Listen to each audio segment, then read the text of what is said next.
বর্তমান তরুণ সমাজ বিশেষ করে মেয়েদের মধ্যে বিমানবালা নামক পেশাটির প্রতি বেশ আগ্রহ সৃষ্টি হয়েছে। কিন্তু এই পেশাটি নারীদের জন্য কতটুকু নিরাপদ? চকচক করলে যেমন শোনা হয় না, তেমন বেশি বেতন, চকচকে পোশাক মানে যে আহামরি কোনো পেশা নয়, তার একটি উৎকৃষ্ট প্রমাণ হচ্ছে বিমানবালা নামক পেশাটি। শোনা গেছে যাত্রীদের যৌন সেবা প্রদান করছে বিমানবালা।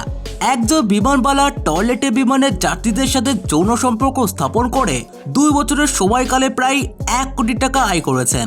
তারপর একে একে ফাঁস হতে থাকে বিমানবালাদের পেশাগত জীবনের গোপন রহস্য। আমাদের আজকের ভিডিওতে আপনারা জানতে পারবেন সুন্দরী সব বিমানবালারা গোপনে কী সব কাজ করে থাকে এবং কেন তারা এত টাকা পেয়ে থাকে। 15 বছর ধরে বিমানবালা হিসেবে নিযুক্ত, নাম প্রকাশে অনিচ্ছুক তেমন একজন বিমানবালা নিজের অভিজ্ঞতা থেকে বলেছেন, বিমানের বিজনেস ক্লাস বা ফার্স্ট ক্লাস অনেকটা পতিতালয়ের মতো। কেননা এখানে রোজ মোটা অঙ্কের অর্থের বিনিময়ে ধনী যাত্রীদের সাথে বিমানবালারা শারীরিক সম্পর্কে লিপ্ত হন। এই ধরনের বিমানবালারা সাধারণত বেশি দূরত্বের ফ্লাইট বেছে নিত। ফ্লাইটের সাথে 90 মিনিট কাটানোর জন্য তারা 30 থেকে 40 হাজার টাকা দাবি করত। তিনি আরও বলেছেন, অনেক পাইলটরা নিজেদের যৌন চাহিদা মেটাতে বেছে দেন বিমানবালা আর বিমানের ককপিট।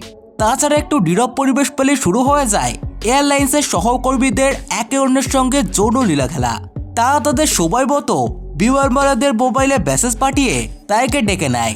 তারপর সেখানে চুম্বন থেকে শুরু করে চলতে থাকে একে অন্যের স্পর্শকাতর স্তরে হাত দেওয়ার মতো কর্মকাণ্ড। এখানেই শেষ নয়, রাতের বেলায় পার্টি, হোটেলের যাত্রীদের রাত্রি যাপনও বেশ স্বাভাবিক বিষয় তাদের কাছে। বিমানবালাদের নিয়োগের সময় পাইলটেরা অনেক সময় ইশারায় তাদের সাথে সময় কাটাতে হবে সে কথা বুঝিয়ে দেয়। একটি সমীক্ষায় দেখা গেছে 718 জন বিমানবালার মধ্যে 21% স্বীকার করেছে যে তারা ফ্লাইটের সহকর্মীর সাথে যৌন সম্পর্কে লিপ্ত হয়েছে ও 14% বলেছে যে তাদের যাত্রীদের সঙ্গে যৌন সম্পর্ক ছিল। বর্তমানে বিমানবালা হিসাবে সুন্দরী কম বয়সী পতিতাদেরকেও নিয়োগ করা হচ্ছে, যাতে তারা তাদের পতিতাবৃত্তি সহজে প্রচার করতে পারে আর তাদের নিয়োগকারীরা মোটা অঙ্কের কমিশন হাতিয়ে নিতে পারে। প্রায় বিমানবালাদের বয়স 21 বছরের কম হয়ে থাকে। চাকরির যোগদানের পর কাজ শেখানোর জন্য কয়েকদিন জুনিয়র পাইলটদেরকে তাদের সঙ্গে একটু বেশি সময় কাটাতে হয়। আর বিমানবালারা ভেবে থাকে তারা হয়তো পাইলটের কাছে একটু বেশি স্পেশাল। ফিরতি ফ্লাইটে যদি সময়ের ব্যবধান বেশি হয়, তবে পাইলটরা তাদের হোটেল রুমে ছোটোখাটো পার্টির আয়োজনও করে ও সেখানে তাদের পছন্দের বিমানবালাদের আমন্ত্রণ জানায়। আর পার্টিতে শুরু হয় মদ্যপান, সাথে অবৈধ শারীরিক সম্পর্ক। অথচ প্রায় পাইলটই বিবাহিত হয়ে থাকে। কখনো কখনো বিমান চালকেরা কিছু বাক্যের মাধ্যমে বিমানবালাদের কেবিন প্রস্তুত রাখার ইঙ্গিত দিয়ে থাকে, যাতে তারা অন্তরঙ্গ কিছু সময় কাটাতে পারে। সব বিমানবালারা যে স্বেচ্ছায় এসব অনৈতিক কাজে লিপ্ত হয় তেমন না।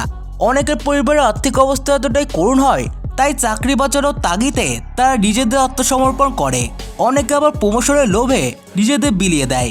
চাকরিতে যোগদানের পূর্বে কন্ট্যাক্ট পেপারে কী লেখা আছে সেটা না পড়েই অনেকেই তাদের সই করে দেয়, আর সেই সামান্য ভুলটি তাদের জন্য কাল হয়ে দাঁড়ায়।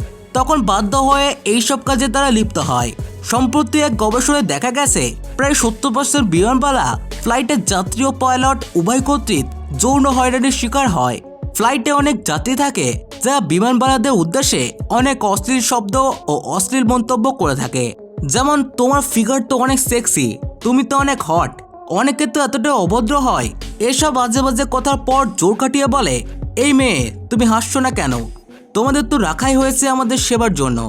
তো বন্ধুরা, এই ছিল বিমানবালা সম্পর্কে আমাদের আজকের আয়োজন। ভিডিওটি কেমন লাগলো তা কমেন্ট করে জানাতে ভুলবেন না। ধন্যবাদ।